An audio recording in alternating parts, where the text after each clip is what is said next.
ஜெபத்தப்ப என்ன செய்யணும் நிறைய படிக்கிறோம். ஜெபத்துக்கு அப்புறம் என்ன செய்யணுன்றதை விட்டுறோம். ஜெபத்துக்கு அப்புறம் ஒன்று செய்யணுமா? என்ன செய்யணும்னா, நம்ம ஜெபிச்சோம் பார்த்தீங்களா, அதன் பொருட்டு மிகுந்த மன உறுதியோடு கூட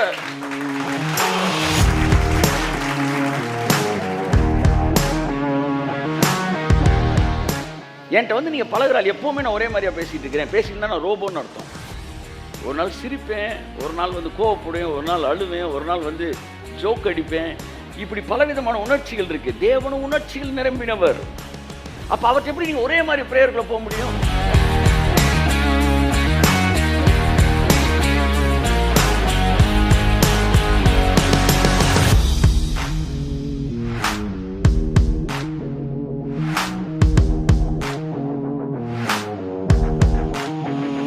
ஆதாம் இந்த நிலைமையில இருந்து தேவனை போல மாறுவதற்கு ஒரு ப்ராசஸ் ஏதேன் தோட்டத்தில் நடந்துகிட்டே இருந்துச்சு.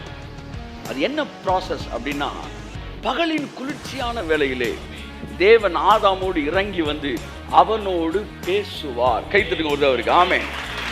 That conversation, that intimacy, it was transforming Adam from mankind to Godkind. கையை தட்டுங்க ஒரு அவருக்கு. ஆமென்.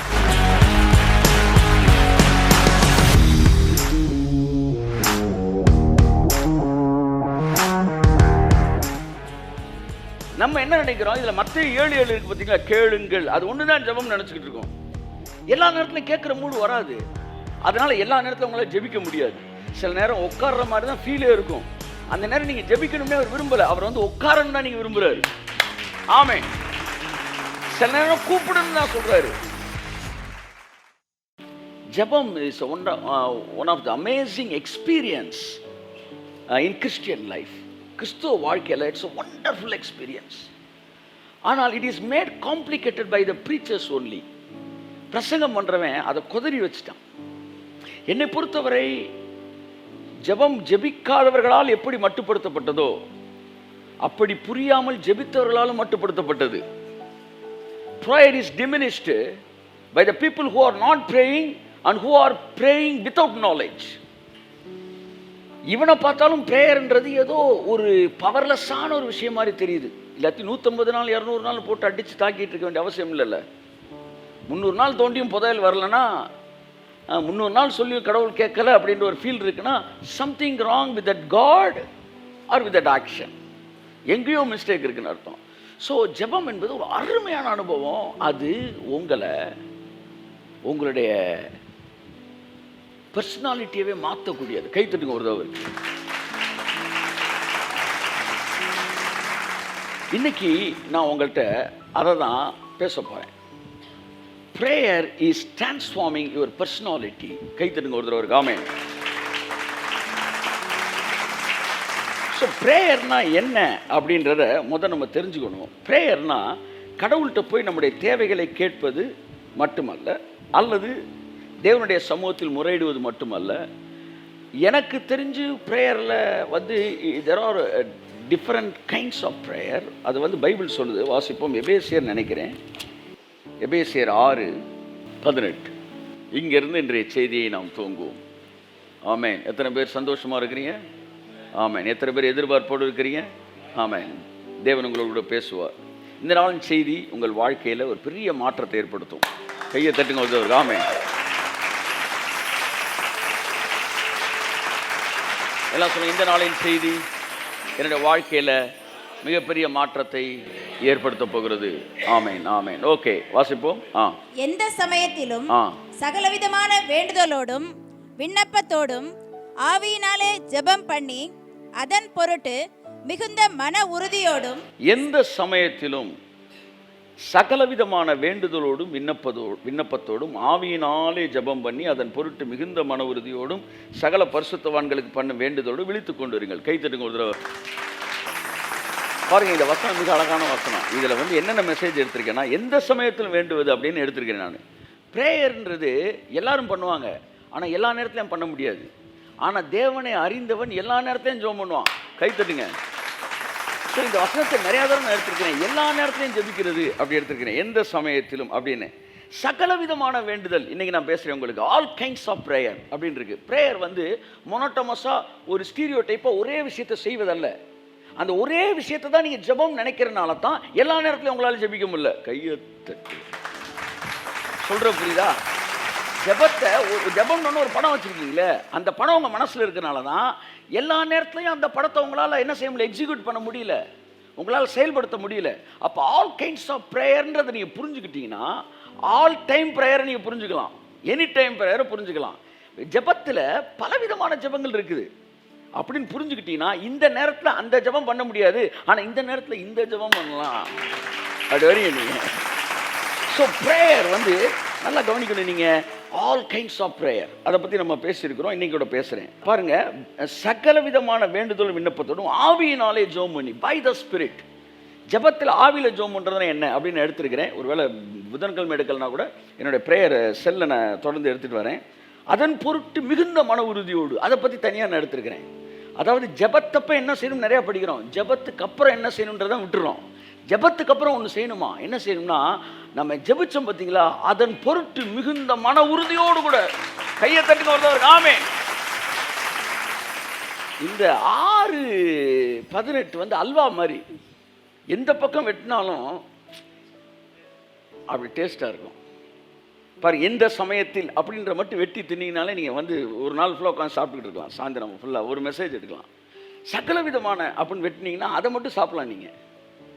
பாருங்கள், ஆவியினாலே ஜெபம் பண்ணி, அப்போ மாம்சத்தில் ஜெபம் பண்ணலாம், நாலேஜில் ஜெபம் பண்ணலாம், பை த ஸ்பிரிட் ஜெபம் பண்ணலாம். பாருங்கள், அப்போ இந்த பை த ஸ்பிரிட்னா என்ன, how to be led by the spirit of God in prayer, அதெல்லாம் நம்ம சாப்பிடலாம் தனியாக கட் பண்ணி. அதை விட்டுட்டு ஜெபம் பண்ணதுக்கப்புறம் மிகுந்த மன உறுதியோடு, அங்கே தான் ஃபுல் ரிசல்ட்டே உட்காருது. இப்படி பல விஷயங்கள் இருக்குது. இதில் ஒரே ஒரு விஷயத்தை நீங்கள் சொல்ல விரும்புகிறேன், சகல விதமான வேண்டுதல், ஆல் கைண்ட்ஸ் ஆஃப் ப்ரேயர் அப்படின்னா ஜபத்தில் நிறையா இருக்குது. There are different varieties in prayer. அது நீங்கள் ப்ரேயர்னே சொல்லக்கூடாது, அது கம்யூனிகேஷன். என்கிட்ட வந்து நீங்கள் பழகுறாள், எப்போவுமே நான் ஒரே மாதிரியாக பேசிகிட்டு இருக்கிறேன், பேசியிருந்தா நான் ரோபோன்னு அர்த்தம். ஒரு நாள் சிரிப்பேன், ஒரு நாள் வந்து கோவப்படுவேன், ஒரு நாள் அழுவேன், ஒரு நாள் வந்து ஜோக் அடிப்பேன். இப்படி பலவிதமான உணர்ச்சிகள் இருக்குது. தேவனும் உணர்ச்சிகள் நிரம்பினவர். அப்போ அவர்கிட்ட எப்படி நீங்கள் ஒரே மாதிரி ப்ரேயருக்குள்ளே போக முடியும், அருள் நிறைந்த அப்படி இங்கே வந்த பரலோகத்தில் இருக்கிறீங்களே என்ன எல்லாம் ஒரே மாதிரி. ஜெபம் பண்ணணும், ஜெபம் சொல்லக்கூடாது. பண்ணுறதுன்னா என்ன, இந்த பாருங்கள் கேக் பண்ணியிருக்கிறேன், இந்த பாருங்கள் வந்து உங்களுக்கு அல்வா பண்ணியிருக்கிறேன் அப்படின்னா நானாக அதை பண்ணுறேன். ஜெபத்தை நீயா பண்ணணும். கைத்தட்டி ஆமென். ஜெபத்தை சொல்லக்கூடாது. நீங்கள் ஜெபம் சொல்ல வேண்டிய விதமாவது அப்படின்னு சொல்லலை, நீங்கள் பண்ண வேண்டிய ஜெபமாவதுன்னு சொல்லலை. பரமண்டலங்கள் இருக்கிற எங்கள் பிதாவே, நீங்கள் பண்ண வேண்டிய ஜெபம்னு அவர் சொல்லலை, நீங்கள் ஜெபம் பண்ண வேண்டிய விதமாவது. கையை தட்டு. It is the model of prayer, it is not a prayer. நீங்கள் அதை பண்ணலாம், தப்பு இல்லை, அதையே பண்ணிக்கிட்டு இருந்து ஜெபம் பண்ணிக்கிட்டே இருக்கேன்றீங்க. It is the model of pattern of prayer. QA படிக்கிறீங்க, கொஸ்டின் அண்ட் ஆன்சரு. அதில் வந்து எப்படி மாடல் இருக்குது, 2 மார்க் கொஸ்டின் எவ்வளோ கேட்குறாங்க, 1 மார்க் கொஸ்டின், அதுக்கு தான் அது. ஒருத்தர் அதை மட்டுமே மனப்பாடம் பண்ணிட்டு போனாலும் எப்படிங்க இருக்கும். QAவில் வந்து போன வருஷம் வந்த question answer model question paper எடுத்து அதில் இருக்க கொஸ்டின் பேப்பரை மட்டும் கொஸ்டினை மட்டும் படிச்சுட்டு போகிறான். சத்தியமாக கொஞ்சம் கஷ்டம்தான். அப்படி பரமண்டலங்கள் இருக்கிற எங்கள் பிதாவே வந்து சொல்லலாம், தப்பு இல்லை. But it has the complete vitamin அதில் இருக்குது. But it's a model of prayer. அப்போ பைபிள் இங்கே சொல்லுது, அதெல்லாம் விட்டுருவோம். சகல விதமான வேண்டுதல், பல விதமான ஜெபங்கள். இனி நான் சும்மா உட்காந்து இப்படி யோசித்தேன், ஜெபத்தில் என்னென்ன ஸ்டைல்லாம் ப்ரேயர் இருக்குது அப்படின்னு யோசித்தேன்.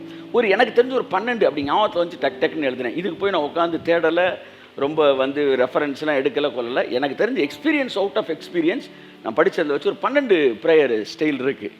12 எக்ஸ்பீரியன்ஸ் நான் சொல்லலாம். அதில் ஒரு எக்ஸ்பீரியன்ஸை தான் இன்றைக்கி நம்ம பார்க்க போகிறோம், ஒரு விஷயத்தை பார்க்க போகிறோம். அது முதலாவது, ஜெபம் என்பது தேடுவது. சொல்லுங்கள், ஜெபம் என்பது தேடுவது. சங்கீதம் 34:10 சொல்லுது, சிங்கக்குட்டிகள் தாழ்ச்சி அடைந்த பட்டினியாக இருக்கும் கர்த்தரை தேடுகிறவர்களுக்கு. நான் பயப்படும் நாளிலே கர்த்தரை, நான் வந்து கர்த்தரை தேடின போது அவர் என்னை எல்லா பயத்துக்கும் நீங்களாக்கி விடுவித்தார். நான் கர்த்தரை தேடினேன். அப்போ தேடுறதுனா வேற, கண்டுபிடிக்கிறது வேற. பைபிள் கண்டுபிடிக்கிறவனை மட்டும் ஆசீர்வதிக்கிறேன்னு சொல்லலை, தேடுறது. ஜெபத்தில் ஒரு ஒரு அனுபவம் என்னன்னா தேடுறது. நீ உட்காந்துருப்பீங்க, you couldn't find the presence of God even. ஆனால் அப்படியே தேடுறீங்க பாருங்க. நீங்கள் எந்திரிக்கும் போது வெறுமையாக எந்திரிக்க வேண்டிய அவசியம் இல்லை. நீங்கள் கண்டுபிடிச்சிங்களோ இல்லையோ, தேடினதுக்காக உங்களுக்கு ஒரு குறையும் இருக்காதான்.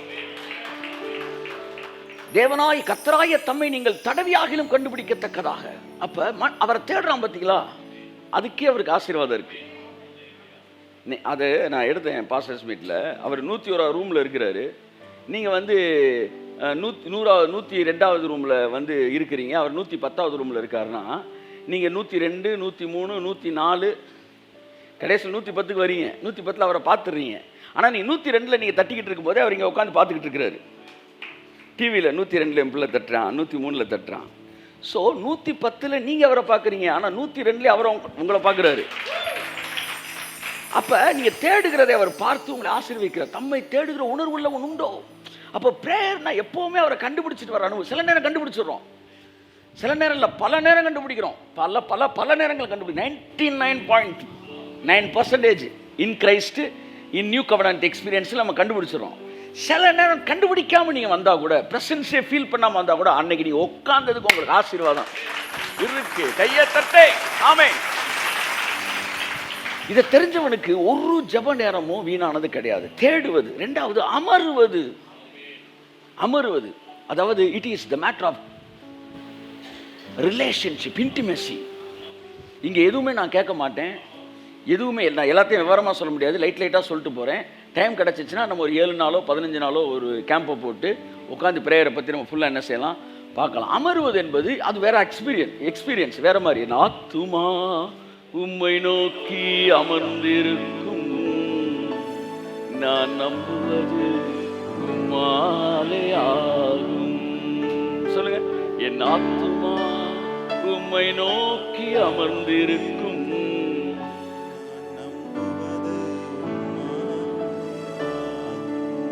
இந்த அமர்வதுன்றதுதான் இஸ் த என்ன சொல்ல வந்து the highest experience of prayer அப்படின்னு நான் சொல்லுவேன். த மோஸ்ட் ஹோலி பிளேஸ்க்குள்ளே நீங்கள் என்ட்ரு ஆகுறீங்க. அங்கே ஒன்றுமே பேச மாட்டீங்க. என் ஆத்துமா உம்மை நோக்கி அமர்ந்திருக்கும், நான் நம்புவது. அதை பற்றி பாஸ்டர்ஸ் மீட்டில் எடுத்தேன். அதாவது அது என்ன சொல்கிறேன், உட்கார கற்றுக்கொள் அப்படின்னு ஒரு செஷன் எடுத்தோம் காலையில். நேரம் உட்கார்றா அப்படின்னு நான் பாருங்க, சார் நேரம் உட்கார உட்கார தெரியணும். உட்கார்ந்தா பேசுறதுலாம் அப்புறம். நீங்கள் உட்கார கற்றுக்கிட்டீங்கன்னா நல்லா நீங்கள் கவனிக்கணும். மாம்சத்தில் இருக்கிறவன் இந்த ஜோம் பண்ணுறான் பார்த்தீங்களா, கடன்னு ஜோம் பண்ணுறான் இல்லை, அப்படி ஜோம் பண்ணும்போது ஆவியில் தான் ஜோம் பண்ணணும். ஆனால் அதை மாம்சத்தில் இருக்கிறவங்க கூட பண்ண முடியும். ஆனால் எதுவுமே பேசாமல் உட்கார்ந்துருக்கிறது மாம்சத்தில் இருக்கிறவன் பண்ணவே முடியாது, ஆவியில் இருக்கிறவன் மட்டும்தான் பண்ண முடியும். ஒரு 10 நிமிஷத்துக்கு அவனால் உட்கார முடியாது சார். ஆனால் தேவன் ஹவு டு அதை உட்கார்றது வேற, அவரோடு இணைக்கப்பட்டு உட்கார்வது வேறு. உட்கார்றதுன்னா சும்மா உட்கார்றது இல்லை, அப்படியே கனெக்ட் ஆகி. அது என்ன சொல்றேன், ஹீப்ரூவில் ஒரு சடையை பின்னும்போது அப்படி எப்படி நீங்கள் வந்து ஒரு சடை பின்னுறீங்க, 3 இதை வச்சு அப்படியே பின்னுறீங்களே, அப்படி தேவன் நீங்கள் ஆவியானவர் அப்படியே பின்னி அப்படியே உட்காந்துக்கிறது. அப்படியே என் ஆத்துமா உம்மை நோக்கி அமர்ந்திருக்கும், நான் நம்புவது உம்மாலேயா. இப்படி பிராக்டிஸ் பண்ணிட்டீங்கன்னா 3 hours, even 5 hours, you can sit in the presence of God without speaking anything. எதுவுமே பேசாமல் நீ உட்காந்துக்கிட்டே இருக்க முடியும். அதெல்லாம் வந்து ஒரு மாதிரி அப்படியே உட்கார்ந்துருக்கிறது. ஏன்னா மரியாதைக்குரிய ராஜாவின் பிரசன்னத்தில் சிங்காசனத்துக்கு முன்பாய் அமர்ந்திருக்கிறீர்கள். அதிகமா கடவுளோட மரியாதை தெரிஞ்சவன் ரொம்ப பேசவே மாட்டான் ஜெபத்தில். ரொம்ப மரியாதை தெரிஞ்சவங்க ரொம்ப பேச மாட்டாங்க. இந்த ரொம்ப பேசுறவங்களாம் இப்பதான் வளர்ந்து உள்ள வராங்கன்னு அர்த்தம். எல்லாம் சீரியஸா பேசுமே, டக்குன்னு ஒருத்தர் உள்ள ஹாய் ஹாய் ஹாய் அப்படின்னா அவனுக்கு மரியாதையே தெரியலன்னு அர்த்தம். ஏன்னா உள்ள ஒரு வேற மேட்டர் ஓடிக்கிட்டு இருக்கு. வெள்ளை சிங்காசனத்துக்கு முன்பா, தேவனுடைய சிங்காசனத்துக்கு முன்பா நீங்கள் வந்து அமரும் போது, நிற்கும் போது அங்க பேச்சுக்கு இடம் கிடையாது. அதனாலதான் மகாபரிசுத்த ஸ்தலத்துல பேச்சே கிடையாது. அது ஒரு மாதிரி எக்ஸ்பீரியன்ஸ். அதெல்லாம் கேம்பில் தான் நம்ம உட்காந்து என்ன செய்ய முடியும். ஆமாம், ஏன்னா சில நேரம் 3 மணி நேரம் போவோம், 5 மணி நேரம் போவோம். ஆமாம், வீட்டிலலாம் இருந்தோம்னா நம்ம மைண்டு வந்து நம்மளை டிஸ்டர்ப் பண்ணிக்கிட்டே இருக்கும். அங்கே எதை பற்றியும் கவலை இல்லை. ஏன்னா அவங்க mind is the major role of prayer. வந்து it is playing the major role. உங்கள் சப்கான்ஷியஸில் அதை டிஸ்டர்ப் பண்ணிக்கிட்டே இருக்கும். ஸோ அமருவது, அடுத்து கேட்பது. இதுதான் சாதாரணமாக எல்லாம் செய்கிறது. மத்தேயு 7:7, அதாவது கேளுங்கள் உங்களுக்கு கொடுக்கப்படும். It is what demanding something or asking something from to God. அது அடுத்து 4வது கூப்பிடுவது. கூப்பிடுவது வேறு, கேட்பது வேறு. பைபிளில் நிறைய இடத்துல கூப்பிடுறத கொண்டு போய் கேட்கறதோட கனெக்ட் பண்றாங்க. நான் கூப்பிடுறத பத்தி ஏற்கனவே எடுத்திருக்கிறேன். கூப்பிடுகிற காக்கை குஞ்சுக்கும், அப்ப தம்மை நோக்கி கூப்பிடுகிற யாவருக்கும். கூப்பிடுறது கால் அப்பான் ஹிஸ் நேம், தாவீதின் குமாரனே அப்படின்றான்ல, அவ்வளவுதான் ஜெபமே. கைத்தறிங்க வந்து அவ்வளவுதான். கூப்பிடுகிற காக்கை குஞ்சுக்குன்னா காக்கை வந்து இப்படி கூப்பிடுது, அது ஜெபமா பண்ணுது. பரமண்டல இருக்கிற அதெல்லாம் கிடையாது. It just call upon God's. ஆமா, தேவனுடைய நாமத்தை சொல்லி அது கூப்பிடுது. அது அது அது கத்தும் போது கான் கத்துனாலும் அது உள்ளம் கடவுளை கூப்பிடுது. ஸோ அப்படிதான் கூப்பிடுகிற அனுபவம் வேறு, ஜெபிக்கிற அனுபவம் வேறு. கூப்பிடுறத வந்து நீங்க ஜெபிக்கிறத கனெக்ட் பண்ணக்கூடாது. கூப்பிடுறது எப்ப? ஆபத்து காலத்தில் என்னை நோக்கி ஜெபம் பண்ணுனாருன்னா பரமண்டல இருக்கும், நீ முங்கி வந்து பாதாளத்துக்கு போயிருவீங்க. ஆபத்து காலத்துல ஜெபம் பண்ணவே முடியாது, ஏன்னா ஆபத்து புறப்பட்டு வருது. ஆபத்து காலத்தில் என்னை நோக்கி கூப்பிடு, கையை தட்டு, அப்பொழுது நான் உன்னை விடுவிப்பேன், நீ என்னை மகிமைப்படுத்துவாய். ஆமென், பிரைஸ் காட். சோ கூப்பிடுவது ஒரு அனுபவம். 5வது விசாரிப்பது. இப்ப நீங்க ஜெபிக்க வரல, விசாரிக்க வந்திருக்கீங்க. ஆண்டவரே, உண்மையிலே அங்க நடந்தது என்ன, நீங்க எனக்கு சொல்லுங்க. உண்மையிலே அவன் சொன்னது பொய்யா உண்மையா சொல்லுங்க அப்படின்னு நீங்க விசாரிக்கிறீங்க பாருங்க. இப்படி விசாரிக்கிற ஒரு அனுபவம், அது தேவனுடைய சமூகத்தில் தேவனுடைய மனிதர்கள் அமர்ந்து இதை குறித்து நீர் என்ன சொல்லுகிறீரப்பா, இந்த ப்ரொபோசலை பற்றி நீ என்ன சொல்றீங்க, விசாரிக்கிறதுக்காக போறது. பிழையாம் தேவனிடத்தில் விசாரிக்கும்படி வந்தான், ஜெபிக்கிறதுக்கு வரல, விசாரிக்கிறதுக்கு வந்தான். ஸோ விசாரிக்கிற அனுபவம் வேறு. அது வந்து 5வது எக்ஸ்பீரியன்ஸ். 6வது மன்றாடுவது. அது வந்து அவரை த்ரோனில் பார்த்து, அதாவது யோபு சொல்கிறேன் 6:8 வந்து நீ வீட்டில் போய் வாசிங்க, என்னுடைய மன்றாட்டு கேட்கப்பட்டால் அப்படின்னா இட்ஸ் அனதர் ஃபீல். அது அடுத்து 7வது எக்ஸ்பீரியன்ஸ் வழக்காடுவது, அல்லது நியாயத்தை என்ன செய்வது, எனக்கு நியாயம் செய்யும் என்று சொல்லுவது. ஏசாயா 1:18 இருக்கு, வழக்காடுவோம் வாருங்கள் அப்படின்றார். அப்படின்னா according to the word of God, நீங்க இதை இத்தனை வருஷத்துக்கு முன்னாடி என் வாழ்க்கைக்காக செஞ்சு முடிச்சிருக்கிறபடினால என் வாழ்க்கையில இது நடக்க கூடாது, என்னுடைய நியாயத்தை நீ தீர்க்கும்படிக்கு நான் இருக்கிறேன். அட்வொகேட்டிங். அப்ப லூக்கா 18 வருது, அவள் ஒரு ஒரு ஒரு ஒரு ஸ்திரியை பத்தி பைபிள் சொல்லுது, சோர்ந்து போகாமல் நீங்கள் ஜெபம் பண்ணும்படி சொல்றாருல, தனக்கு நியாயம் கிடைக்கும்படிக்கு. அப்ப ஜெபம் என்பது உங்கள் நியாயத்துக்காய் தேவனுடைய சமூகத்தில் வந்து நிற்பது. 2000 வருஷங்களுக்கு முன்பாய் உங்களுடைய சரீரத்திலே என்னுடைய வியாதிகளை எல்லாம் சுமந்து தீர்த்தீர் என்று வேதம் சொல்லுகிறது. உங்களுடைய தலைமுறையால் நாங்கள் சுகமானம் என்று சொல்லும்போது என்னுடைய நியாயத்தை எனக்கு நீர் தீர்த்து வைக்கும்படிக்கு நான் ஜெபிக்கிறேன். இட் இஸ் இது வந்து வழக்காடுவது. இது வந்து எப்படின்னா, விசுவாசத்தில் நீங்கள் ஒன்று கிளைம் பண்ணுறது, அப்படி தான் சொல்லலாம். அது இட்ஸ் அனதர் எக்ஸ்பீரியன்ஸ். 8வது என்னன்னா வந்து it's a place of transformation. அதைத்தான் இன்னைக்கு நான் எடுக்க போகிறேன். It's a place of transformation from man kind to god kind. மனிதனாகி நீங்கள் தேவனாக மாறுகிற இடம் ஜெபிக்கிற இடமாக இருக்கிறது. கரங்களை தட்டி கர்த்தரை சொல்லுவது. அடுத்து 10 வந்து தேவனிடத்திலே சொல்லுவது. சங்கீதம் 91:2 சொல்லுது, நான் கர்த்தரை நோக்கி நீர் என் அடைக்கலம் என் கோட்டை நான் நம்பி இருக்கிறேன் என்று சொல்லுவேன். Declaring something. காட்ஸ் பிரசன்ஸ்ல உட்காந்து என்ன பிரச்சனை இருக்குன்னு சொல்லாம, நீங்க யாரு நான் யாரு அப்படின்னு சொல்லணுமா அங்க நின்று. ஆண்டவரே, நான் உங்க ரத்தத்தில் கழுவப்பட்டவன், ஆண்டவரே உங்க ரத்தத்தால் சுத்திகரிக்கப்பட்டு வந்து நிற்கிறேன், எனக்கு எதிராக உருவாக்கப்படுகிற எந்த ஆயுதமும் அது வாய்க்காதே போகும். இதெல்லாம் சொல்ற இடம் ஜெபம். 10 சொல்லுகிற இடம், சொல்லுவது தான் ஜெபம். நீங்க யாரு, தேவன் யாரு, வாக்குத்தத்தம் என்பது. அடுத்து 11 yielding ourselves to the will of God. தேவனுடைய சித்தத்துக்கு உங்களை ஒப்பு கொடுப்பது. மத்தேயு 26:42 ஆகிலும் என் சித்தத்தின்படி அல்ல உம்முடைய சித்தத்தின்படி ஆக கடவுள் என்று சொல்லி ஜெபித்தா. This is another experience. உங்க வாழ்க்கையை உங்க எதிர்காலத்தை தேவனுடைய கருத்தில் ஒப்பு கொடுத்து ஜெபிப்பது. 11 12 தேவனுக்கு தெரியப்படுத்துவது. பிலிப்பியர் 4:6 அன்புக்குரியவர்களே, ஒப்பு கொடுப்பது மத்த 26:42. இப்போ பாருங்கள், அந்த 12 ப்ரேயர்ஸ் 12 விதமான ஃபீலிங்ஸ். நம்ம என்ன நினைக்கிறோம், இதில் மத்த 7:7 இருக்குது பார்த்தீங்களா, கேளுங்கள், அது ஒன்று தான் ஜெபம் நினச்சிக்கிட்டு இருக்கோம். எல்லா நேரத்துலையும் கேட்குற மூடு வராது. அதனால் எல்லா நேரத்தில் உங்களால் ஜெபிக்க முடியாது. சில நேரம் உட்கார்ற மாதிரி தான் ஃபீலே இருக்கும். அந்த நேரம் நீங்கள் ஜெபிக்கணும்னே அவர் விரும்பலை, அவர் வந்து உட்காரன்னு தான் நீங்கள் விரும்புகிறாரு. ஆமென். சில நேரம் கூப்பிடுன்னு தான் சொல்கிறாரு, மீது எல்லாமே அவருக்கு தெரியும். என் அன்புக்குரியவர்களே, so all kinds of prayer. So ஜெபத்தில் பலவிதமான அனுபவம் இருக்குது. இதை புரிஞ்சுக்கிட்டீங்கன்னா உங்களால் எல்லாம் சொல்லுங்கள், எல்லா நேரமும் ஜெபம் பண்ண முடியும்.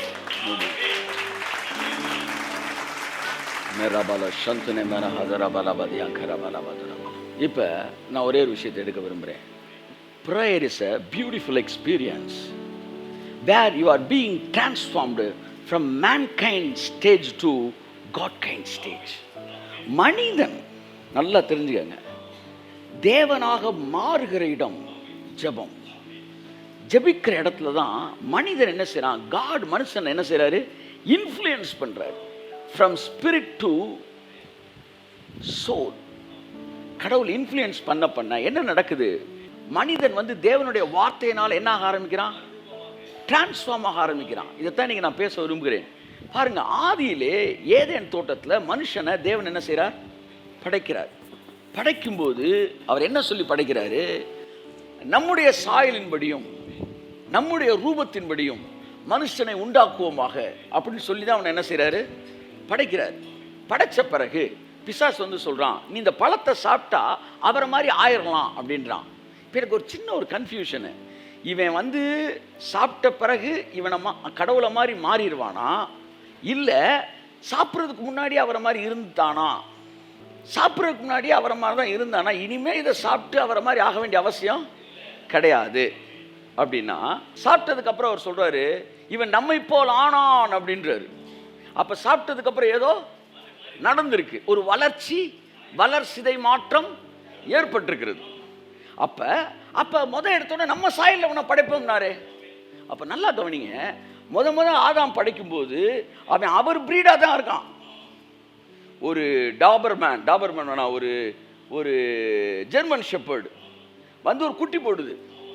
அந்த குட்டி என்ன குட்டி தான், ஜெர்மன் ஷெப்பர்டு தான். ஜெர்மன் ஷெப்பர்டு குட்டியை தான் போடுது. ஆனால் அந்த குட்டி என்ன ஆகலை, இன்னும் வளரல. அப்ப ஆதாம் தேவ சாயல்ல தான் படைக்கப்பட்டிருந்தான். ஆனா பூரணமாய் தேவனை போல மாறவில்லை. அதான் உண்மை.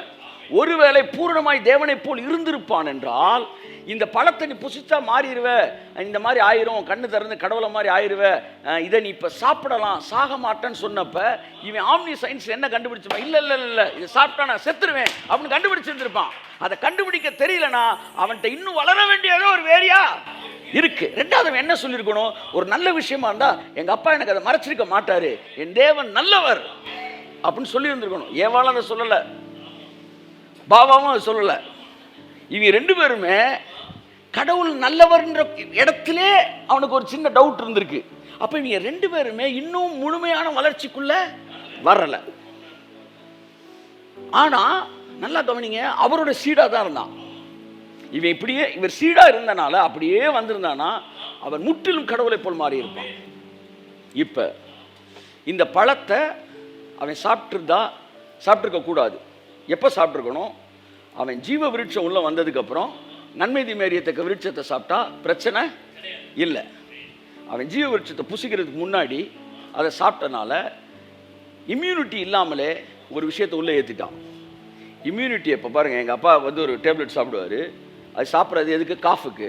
ஆனால் அதை சாப்பிட்றப்ப இன்னொரு டேப்லெட் சாப்பிடுவார், அது போய் வயிற்று கீழே வந்து என்ன ஜெல்லு மாதிரி செட் ஆயிரும். இருமலுக்கு நீங்கள் போடுற மாத்திரை எதை காலி பண்ணிடக்கூடாது, குடலை காலி பண்ணிடக்கூடாது. அப்போ குடலுக்கு ஒன்று போடுறாங்க, அது கீழே போய் ஜெல்லு மாதிரி ஒரு பெட்டு மாதிரி ஆயிடுது. இதுக்கப்புறம் இருமலுக்கு மாத்திரையை போடு. இப்போ இருமலுக்கு மாத்திரை வந்தவொடனே அது இருமலை மட்டும் காலி பண்ணுது.